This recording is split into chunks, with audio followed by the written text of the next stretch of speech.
What? Happy Monday, everybody. We are live. All righty. Today, Ryan and I are here to talk to you about our protein. So we're going to give you some facts first off about protein. Protein is essential for muscle growth, metabolism, sleep, immunity, weight loss, muscle gain. We know that. Protein is one of our macronutrients, and macros are three major groups of nutrients that our bodies need to survive, to get energy from calories. Those are protein, carbohydrates, and fats. So we need this every single day. It's part of a basic diet, but unfortunately, 1 billion people worldwide suffer from protein deficiency. Whoa. It's pretty crazy. A lot of food insecurity. Yes. 1 in 3 adults over 50 are not getting enough daily recommended amount of protein. Why is that? Due to appetite? Yes, you've got to get this from your diet.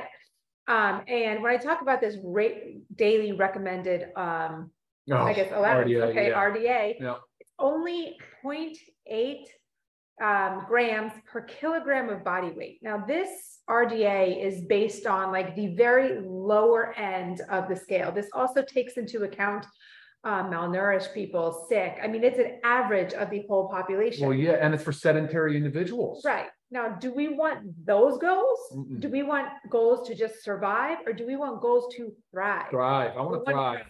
So really, what we need is, on average, and you could even go a little higher than this, but on average, 1 gram of protein per pound. That's a lot of body weight. That's a lot. That's hard to do. It is very hard to do. Challenging. So if you think of that, let's just take me for an example. Right. I'm 130 pounds.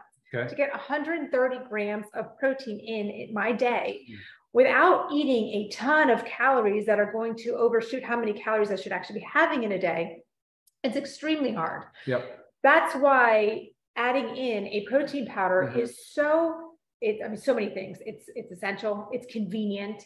I don't know what else. I mean, it's just, it's a no-brainer. It's a supplement. It's a perfect supplement. Yep. It's really a no-brainer to be consuming this at least 1 time a day. I mean, for Ryan and I, we're typically taking this 1 to 3 times a day. So if you want to think about protein, what happens to our body as we age, after about age 30, our muscle mass starts to decline about 3 to 8% per decade. And that also accelerates by about age 70. We start to lose our muscle mass at about 15%. I mean, that's crazy. So if we continue to just keep going down, which is just the natural aging process, unfortunately, we have to work that much harder to get our protein content up. And the only way to do it, guys, is from your diet. Okay, so with this protein powder here, I just want to let you know right off the bat, it is only 106 calories, but you get 20 grams of protein, quality protein that Ryan's going to go into the nitty-gritty of our protein powder and the specifics of it. And also just real quick, when eating protein, it actually makes you feel fuller. So you end up eating less throughout the day. It increases your satiety hormones, your hormones of feeling full. Okay. So there's a lot of times where people say, oh, I went out to lunch and I had a salad, maybe nothing on, just a bunch of greens. Oh, that's great. But then 30 minutes to an hour later, I'm starving. Well, there's nothing to help keep your body full. You've got to add that protein in there. You will notice that you will be able to eat these nice solid meals if you include protein in those meals. So Ryan, let's go ahead and take it over to you to talk about quality of protein. Yeah, happy to do it. There was a lot in that intro, Lise, for sure. And it's funny, we both are very passionate about protein. This is an absolute passion project for me, but I wanted to touch on a couple of things Lisa said. That recommended daily allowance, first of all, the things we're saying, like when we say we aim for 1 gram of protein per pound of body weight, that is personal for us. We're not suggesting that's health advice for you individually. Everybody's going to be different, but what we are saying is that we think that RDA is like the basic, the lowest number to prevent malnutrition, right? And that's like, oh, okay, if you eat if you're a woman, if you eat 46 grams per day, or a man eating 56 grams per day, that, oh, you won't become gravely ill or sick due to protein insufficiency. I mean, that's basically what the guideline is saying. And they're doing it for sedentary people. Like, what kind of goal is that? That sounds so ridiculous to me. It's like, here's a money market account. It takes $1,000 to open it. You get 4.5% interest. and your goal is just going to be the $1,000 and that's it. No, it should be the 250,000. That's the FDIC limit, right? It's insured. You should always have a goal to thrive and to get better in life. And I really believe that protein is the one macronutrient that we are under consuming and is pretty much underappreciated widely. 100%. Like, yeah, right. All right. So a couple things about protein. Protein quality is determined really by two aspects: its amino acid profile and its absorption. For years, whey protein was the leader. Like, there was really no real disputing it. I mean, a lot of the plant-based proteins just weren't touching it, couldn't compare in both amino acids and absorption. The only plant that could compare was soy, but we're not seeing soy as a much desirable protein anymore, for the most part, right? Sure. So how do they determine that, though? There's actually a scoring, and it's called the PDCAAS, right? It's the protein digestibility corrected amino acid score. So they'll score that on your amino acid profile. Now, if it contains all 9 essential amino acids in appreciable amounts that are considered minimum requirements, then it could be considered a complete protein. And that's what we call this, the LiveGood complete plant-based protein, which previously plant proteins weren't really considered complete. They'd have to merge or combine multiple plant proteins and try to get their amino acid score better. But then they had the major problem of absorption, digestibility, and all of those different things. And we're not opposed to whey protein. We'll talk. We got a question a lot about that. We'll address that here in a little bit. Sure.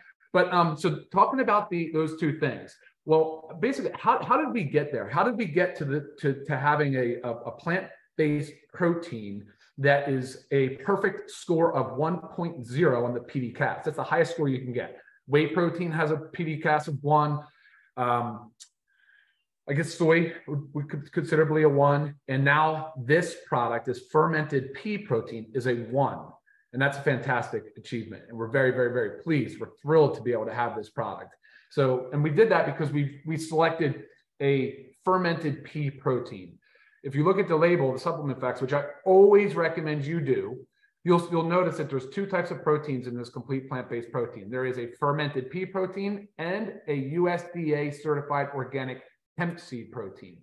Now, the fermented pea protein is sort of like the secret weapon for me. Should we go into the detail now? Yeah. Is that okay? Yeah. All right. The reason why it's so awesome is because they use a fermentation process. They use mushroom mycelia. Mushroom mycelia is like the stuff that you would like encounter on the forest floor around trees and around mushrooms that decomposes organic matter. And they use that to break down the pea. And it breaks down like the excess carbohydrate layer. So it does all these crazy things. The fermentation process does. It reduces the carbohydrate layer, so therefore opens it up and expands the dry weight basis of the protein. Again, it makes it way more comparable to whey. Whey had been the only leader in this area for a long time. Like 90% of it was considered protein. Now, on a dry weight basis, this is about 84, 85%. Very good, like excellent. It also reduces all of the less desirable characteristics on the protein. So it increases absorption. Remember, going back to the quality score, it increases absorption and digestibility. It increases the flavor profile. It increases the solubility in water. It reduces anti-nutrients. That's like a weird word. People hear that for the first time. Anti-nutrients, and that's exactly true. Right? It's usually like a natural plant defense mechanism to prevent bacterial infections and different like invaders and predators. But what ends up happening is when we consume certain plants, they have anti-nutrients. They're called phytates or oxalates, or what was the other one? Lectins. Yeah. Tannins. But the fermentation process reduces these. Reduces the lectins by up to like 95%. Dramatically. Reduces the phytates by over 50%. So now we're talking about a completely different animal, right? It's like way superior to a standard pea protein. Mm-hmm. And that's like awesome. Secret weapon. So it makes me so proud to have this product. You notice I didn't say the whole product is USDA certified organic. I said the USDA, the hemp seed protein is. Why is that? Well, the hemp seed, first of all, I want to just comment on hemp seed. Like hemp seed historically doesn't have that great of a protein weight on a dry weight basis. That's fine though, because it's high in vitamin E, it's high in fiber, it's high in essential fatty acids. I mean, it has just a great nutrient profile. It's awesome on the taste, the texture, the aroma. Like the hemp seed is fantastic. It really is a beautiful addition to this product. But the reason why this whole product is not USDA certified organic is because of that fermented pea protein. Our raw ingredient supplier is not a USDA certified organic facility, and I'm totally okay with that.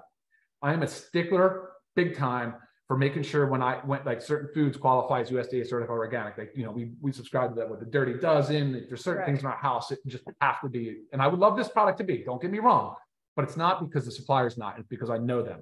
I know their sourcing, I know their process, I know their product, I know their people, like I know everything about it. And it was just a business decision on their part. At the end of the day, they have a superior product that would pass flying colors, I'm sure, for USDA certified organic certification. Maybe in the future, I hope they do. But as of right now, they do not. So we are not. And sometimes that's just a financial thing, right? For sure. Businesses, they make that financial decision early on. I mean, I'm not in their mind. I don't know. Right. You know? I mean, it's just a little example of where that happens often is like, we'll go to local farmers markets, and some of these farms are not certified organic, but their stuff could be. It's just as clean as USDA organic, but it costs them a lot of money. And they know their product, they stand by their product, and then they chose not to do it. So it's kind of a similar situation. I agree. I totally agree. So you went through the pea, the hemp, the fermented. You said it contains all of our amino acids. Yeah. Oh yeah, sure. Has a PDCAAS score of 1. That's a big deal. That's the perfect score. So we're going to talk a little bit about that. Well, I can okay, so how can we use a protein as a meal replacement? Very good question, because this is what I do for my breakfast. I actually do 2 scoops of the protein, and I put our super greens in there as well. Another favorite thing I love to add into it is coffee, our coffee. And I put some frozen blueberries. If you really wanted to, you could throw a handful of spinach, whatever kind of works for you. You can get some healthy fats in there, buy a quarter an avocado. Check out on our, it's on our social media if you scroll through, but I actually did a video of me making one that's as a meal replacement, but you just need to add a little bit more to it. So again, double scoop of the protein, add some berries in there, get some quality fats. You can either maybe a scoop of almond butter or organic peanut butter, whatever you like, or quarter an avocado. Make it enough so it's actually enough calories to qualify as a meal, and also has your perfect macronutrient profile. I always say that you really should be getting about 40 grams of protein per meal, and then doubling that scoop, it gives you 40 grams of protein right there. Yeah. Yeah. So great question. So for me though, I weigh a little over 200 pounds, like 210 pounds. For me to get 210 grams of protein in a day is seriously a major challenge. 1 egg is 6. What's an equivalent of a scoop of protein powder for us? 20 grams of protein. So 3 ounces of salmon, 4 ounces of chicken. So, you know, like you said, if I had to eat whole food to hit my protein goals, there'd be a lot of calories, right? I would be blasting through calories. It's hard to do. It's hard to do. So the protein as a supplement to a healthy, well-balanced, like nutritional plan is where it's at. Notice I didn't say diet, but yes, it's certainly a beautiful supplement to that. One thing I didn't say, Lisa, I want to comment on though, why is protein so important? You started with the macronutrient, we get that. But protein is the building block of life. Like it absolutely is. It's the amino acids of the protein. It's and what does it do? I mean, it makes our blood, it makes our skin, our hair, our nails, our tissue. It makes hormones. I mean, hormone dysregulation is super common now. I mean, big time, especially you talk about as people are aging. I have to squat to get in the frame.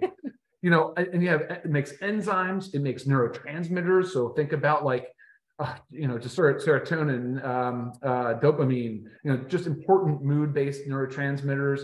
It is good for gut health. It's good for gut lining. I mean, there's all these different things that it's responsible for. So I wanted to make that clear for people that just are not getting enough protein in their diet.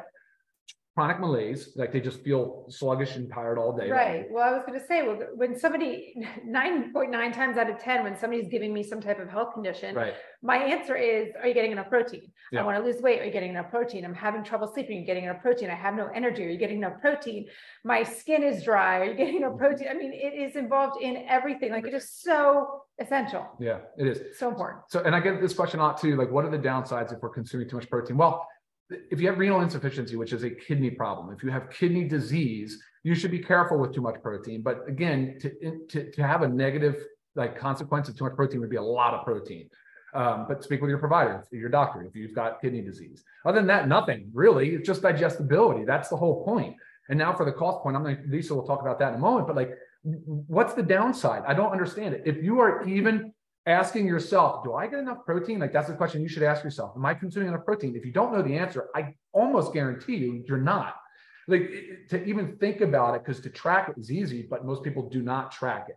Right. You know, they're just not tracking their protein. And I guarantee you start increasing your protein. Now, things don't happen by magic. This isn't like a magic bullet for like weight loss and building lean muscle. But the whole point of the conversation around protein is all the things I just mentioned, everything from hair, skin, nails, and everything. But it's also to increase lean muscle mass. And we preach this a lot. But by building lean muscle mass and maintaining lean muscle mass and reducing the amount of body fat we had is going to set your body up to be better equipped to live a longer, healthier health span. You're going to get more out of your life. That is the key. Right. That is longevity at its finest. It is not about, you know, these extreme fad diets or extreme calorie deficits or anything like that. It is really about a healthy lean muscle mass. And you can get there. You don't have to go crazy bodybuilder, be big. Oh, protein's for bodybuilders. It's not. It's for everybody. Right. But it used to be such a thing. Sure. Oh, like you make a protein shake after you work out. Like right. That's the only time we make a protein shake. Yeah. Not true. No, it's not. So, and that's what we encourage you guys to do is experiment with it and figure out what works best for you. And I'll tell you what works best for me is right after the gym and again in the mid-afternoon. And actually sometimes after dinner, it's dessert. Believe it or not, sometimes after dinner, I will have a scoop of protein and make it like a vanilla milkshake. And even though it's just in water. Right, but it tastes good. It tastes so good. Yes, we are nut free. Yes, we are third party tested. Yes, certificate metal testing is up there now, I think. Yeah, they're at the bottom of our website. Will it be okay? Type 2 diabetes and heart disease, 100%. Yes. 100% you need this. This will only help your conditions. Will help you manage any chronic disease. I mean, that's really where it's at. Again, it's that. This protein will build cartilage. Yeah, I mean, cartilage is made of protein. You'll see, we've already announced it, but collagen's coming out too. But yes, protein, of course, is part of cartilage. This webinar.